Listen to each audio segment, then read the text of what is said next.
Marka toko faharaka ambin'ny folo. Niny idiran'i Jesosy tao Jerosalema, andininy voalohany ka hatramin'ny faharaka ambin'ny folo.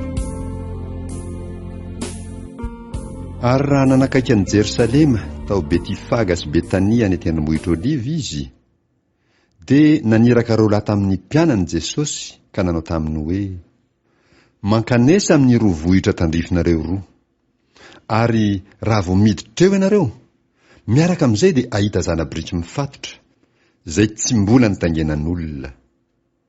Vao izy, ka ento ety. Ary raha misy olona manao aminareo hoe, ahoana no anaovanareo izao? Dia lazao hoe, misy raha analany tompo azy, dia avela no entiny ety indray miaraka amin'izay izy. Dia nandeha izy ka nahita zana-biriky nifatotra teo ala-trano anilan'ny varavarana teo an-dalana, dia novahany izy. Ary ny olona sasany teo nanao taminy hoe, ahoana no amahanareo ny zana-biriky? Ary izy nilaza taminy araka izay nilazain'i Jesosy taminy, dia navelan'ny olona handeha izy. Ary nentiny teo amin'i Jesosy ny zana-biriky, dia nataony teo amboniny ny lambany, ary Jesosy nitangina azy. Ary maro no namelatra ny lambany teny an-dalana, ary ny sasany kosa nampiahaka rantsan-kazo izay efa nalainy tany an-tsaha. Ary izay nandeha teo alohany sy izay nanaraka teo aoriany, dia samy niantso hoe, Hosana, isaorana anie izay avy amin'ny anaran'i Jehova. Hotahina anie ny fanjakana izay avy, dia ny an'i Davida raitsika. Hosana any amin'ny avo indrindra. Salamo 8:100, andininy 420. Ary Jesosy niditra tany Jerosalema ka nankeo an-kianjan'ny tempoly. Ary rehefa nijerijery ny zavatra rehetra izy, sady efa hariva ny andro tamin'izay, dia niala izy mba amin'ny 12 lahy ka nankany Betania.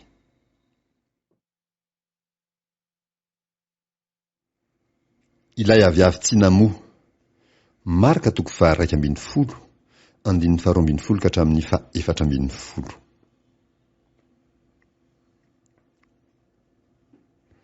Ary noho ny ampitson'iny, rehefa niala tany Betania izy, dia nona Jesosy.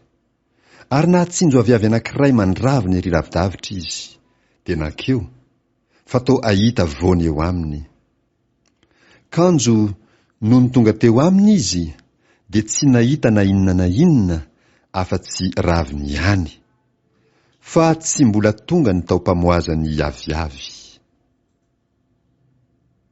Ary Jesosy namalaka nanao taminy hoe, aza misy mihinana voa avy aminao intsony mandrakizay.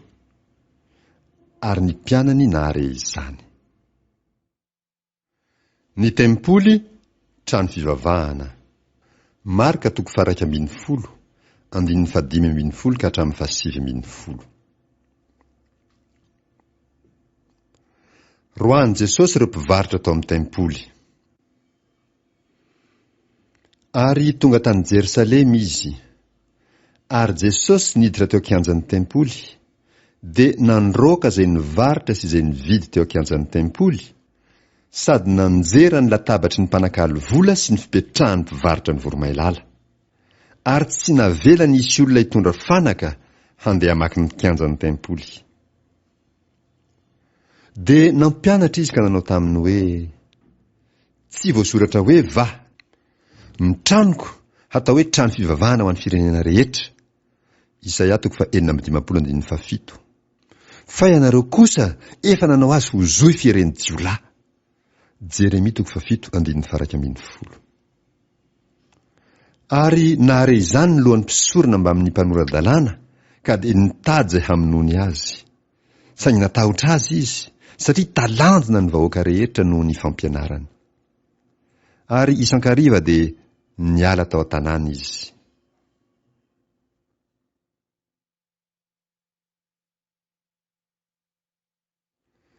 Ilay aviavy nalazo. Mamaly ny vavaka tao am-pinoan'Andriamanitra. Marka toko 1:10, andininy 20 ka hatramin'ny 4:20. Ary noho ny maraina, raha nandalo izy, dia hitany fa efa nalazo hatramin'ny fakan'ilay aviavy. Ary Petera tsy haika nanao taminy hoe, Raby eo, indro fa efa malazo ilay aviavy nozoninao. Ary Jesosy namalaka nanao taminy hoe, manana finoanan'Andriamanitra, lazatra aminareo marina tokoa. Na zovo no ilaza amin'ity tendrombohitra ity hoe mifindra ka menjerana an-dranomasina, ka tsy hianahana ao am-pony, fa iny fa ho tonga ny zavatra lazainy, dia ho azony izany. Koa lazatra aminareo, na inona tononinareo amin'ny fivavahana sy angatahinareo, dia mino fa efa nandray ianareo, dia ho azonareo izany. Tokony hamela heloka. Ary raha mitsangana mivavaka ianareo, ka misy olona nananareo alahelo, dia mamela ny elony, mba havelany rainareo izay any an-danitra kosa ny elokareo. Fa raha ianareo tsy mamela heloka, ny rainareo izay any an-danitra kosa tsy hamela ny elokareo.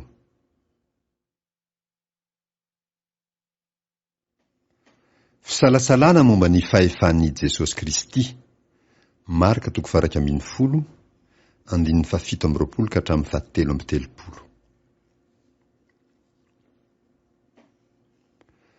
Ary tonga tany Jerosalema indray izy.